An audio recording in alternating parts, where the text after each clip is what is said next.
So, where are we heading today? To Echo Park. I called up a buddy of mine, a friend of mine, who has some very peculiar, very special talents, I may say. He's in the leather production business. He's doing his own jackets, and he's also a musician. He has this wonderful band. So, yeah, today in Echo Park, we're just gonna find a chance to talk with him about all of these issues. My buddy is waiting for us, Mr. Aykut Özen. What's up, man? Okay, man. Let's go and get some coffee. What do you say? Yeah, there's a really good place over there called Andante. It's a staple in Echo Park, so we can check it out really quick. Sure. He's gonna pay for us today. Yeah, you're getting it? So yeah, this place has a lot of history with artists and freaks and misfits, you know, parties and stuff. Yeah. Even though it has been gentrified quite a lot now, it still holds that soul of that kind of a musical, artistic rock and roll thing. We're right now at the world famous Echo Park lake. It was built in the 1920s, and actually a lot of silver screen movie stars lived in here in the 20s and 30s. They have these swans in here on the lake. We'll see in a bit. And in Izmir, where is my hometown, in the fair, they have the same swans. There's some dumpster diving going on, you know, part of the Echo Park. So this is another really cool place about Echo Park. It's this coffee book house called Stories. Actually, at some point, my friend gifted me a book. It was about Turkish psychedelic rock music, and he said he picked it up in here. Oh, John, Yeah. what are you reading? Shakespeare, man. Yeah. No. What? Yeah. I was just looking at the photograph. What made you move to LA? Yeah, so I have a lot of friends in here actually from the past. I was in Seattle before this. A lot of my friends have been like, you should come down here, you know, there's the cool music scene in here, whatnot. Finally, one of my friends actually drove down to Seattle. We did a road trip. We went through Death Valley and everywhere. All in all, I just love LA, you know. So this is another really amazing vintage store that's been around like for many years, and actually I'm friends with Oscar. We can go say hi to him and check it out. All like really well curated like vintage pieces. I'm thinking maybe John needs something that pops. Doll me up, man. Come on. Yeah, I'll doll you up. This is the ultimate 70s plaid. If I was like a... If you were in the Slade. Dude, that looks cool on you. Busy ladies. So yeah, let's take a peek into Özen Castle. Yeah.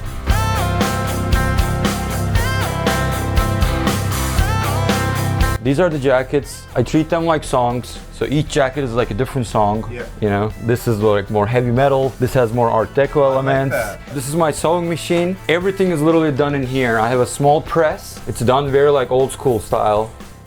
With your style, with the way you dress, with the way you talk, and there, it's very honest. And I believe in arts, being honest and coming straight from your heart, that's like very hard to obtain and the most valuable. Thank you. So you have a beautiful record collection, and there are some really interesting ones, and we would like to see what you have. So do you wanna bring some of them? Absolutely. So yeah, I guess I'll start with our own first release, first record. We have very little left for live shows, but I think we want to give one to one of the viewers.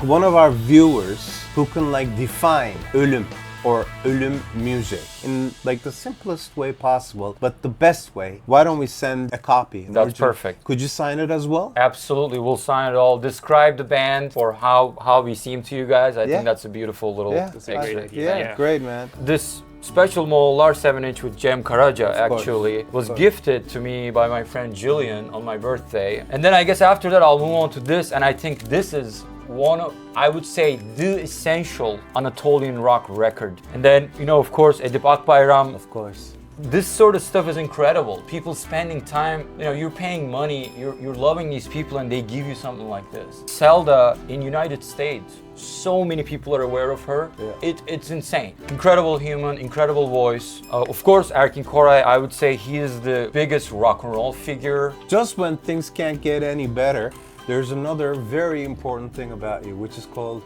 ÖLÜM. It's your band. It's your rock band, right? Yeah.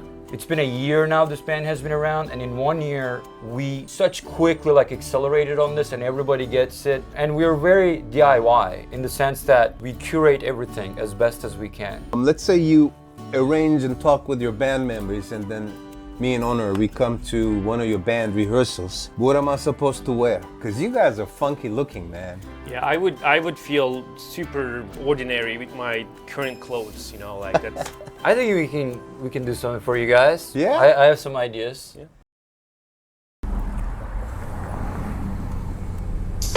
Yeah. Oh, he's here. All right. Hell yeah, what up, man?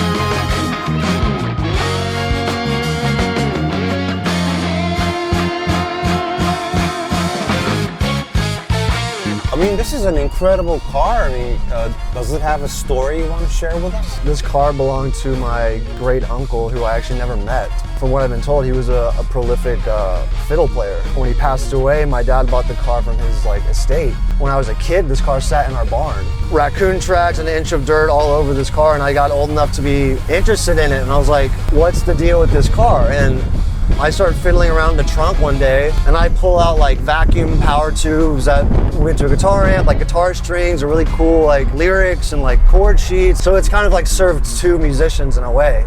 Just skipped a generation. Of course. Oh man, what a ride!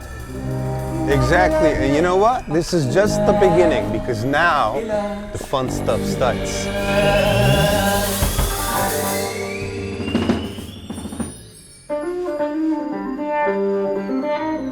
The music, the instruments. Now we get to meet the rest of the band.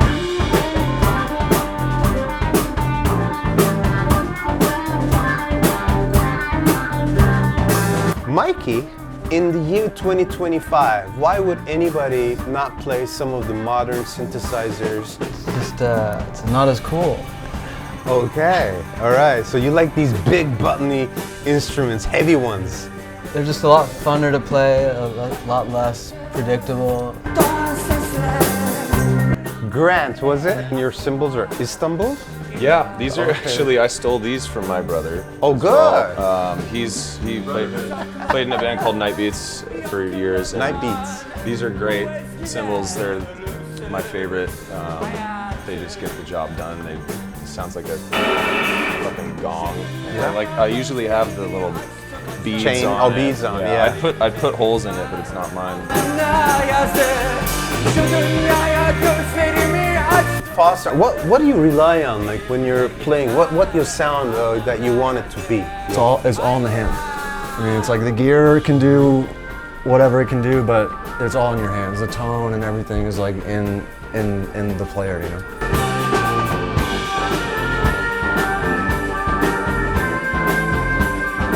This is Renata. How did you end up in this band?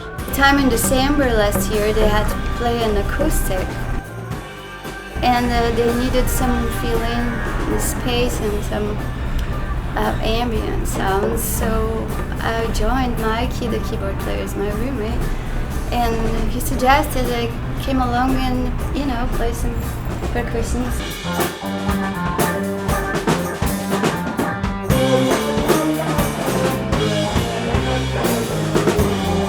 Ulum, your band's name actually means death. But when I listen to your music, it's very much alive. Was this something intentional, this contrast, or was it a happy accident or a coincidence? I actually came up with it. It came up in a song. We've been practicing together, and we've been working on some of the Barış Manço tracks. And there's that song that we played, Dere Boyu Kavaklar. And in the chorus he goes, Hadi gülüm yandan yandan yandan. And Mikey kept hearing that, and he was like, man, this word sounds good, gülüm. And then I was like, that can't be, it means rose. And then I think there's a Cem Karaca track with ÖLÜM, so that was running, and I think he was hearing that. He's like, what about ÖLÜM? I was like, I think that can work. I love the logo and the colors, and it's very vintage looking. Yeah. So which one, who designed Mikey, it? yeah. Oh, Mikey again, okay. I went to art school and always liked graphic design and illustration, and then when I did find out it meant death, I was all on board. The word ölüm in Anatolian rock has been used extensively all over this place, like from Erkin, because it's kind of a dramatic, you know, arabesque energy going on. So it's also reality about life. I mean, I there's also see it as a birth rebirth. and there's death, Yeah. obviously. So I find it very in parallel with the music you guys are doing, and I love the name. But this music basically was like really popular in the 60s and the 70s. I need to learn what made you guys and gal wanted to revive it in another continent and in another part of the world. I think we all share an equal love and admiration for rock and roll music, like as a whole, and also just all forms of music, exotica, like, hip hop, like anything. And I think with that kind of blend of music from everywhere, we all have pulled different things that we love, and Turkish music just so happens to be something that we all collectively love. we listen like Mikey especially, like we have a lot of deep knowledge of like Argentinian stuff, you know, krautrock movement. We love bands like Amondul to Can. I think it was a little forgotten in the form that those guys did it. So I myself was like, this needs to come back. This is just too good of a music to be modernized or kind of just bastardized in a way. Like, let's change all of this. Let's try to make it like this. Like, no, like an old muscle car, right? Can you remake one of these cars? No. You're not going to be able to make it. So might as well, in the tradition, write new material, but keep the integrity and the energy alive. And that's what I'm trying to do as best as I can. We're sitting here with Fred Joseph. He's like the sixth member of ÖLÜM and also your buddy, but Yeah. I think he has like a very important part in your ÖLÜM family, right? Absolutely. I mean, he's doing the videos. Absolutely. What brought you together, and of course you started showing your talent and art? What brought us together? I don't know. That's just like, you know, being rock and roll people, I guess, you know. But as far as the videos go, going back to what Akut was saying, as far as kind of maintaining, you know, this legacy of culture really and music, and I try to do that through film and video. You guys are shooting, rehearsing, playing live here in Los Angeles, or you know, places very close to here. But the music that you all love is like from another continent. It's from Istanbul or from Anatolia. So do you think that your music is somewhat of a, I don't know if the word is going to be correct, but like a bridge between the West and the East? I would hope to think so that way, and that actually inspires me. If anything can bring people together, it's always art, and if we're enjoying it and if people are kind of seeing that energy, honestly, I think that's one of the reasons to continue doing this. Thank you, and by the way, the band, ÖLÜM band, Fred, all of you guys, thank you for having me and Onur, my partner from Ministers of Kool, having us in your wonderful house, wonderful crib, wonderful rehearsal space. I admire it, and I know you guys are going to go to much, much higher, incredible places because of your devotion and your love for what it is that you're doing. I'd like to salute you all. 5 musicians in Los Angeles. Only one of them speaks the language they sing in. And yet, together they make it sound like home. Maybe that's what music really is. Not words, not translation, just energy, memory, pulse. They call themselves ÖLÜM. It means death. But if you were here tonight, you'd know death never sounded so alive.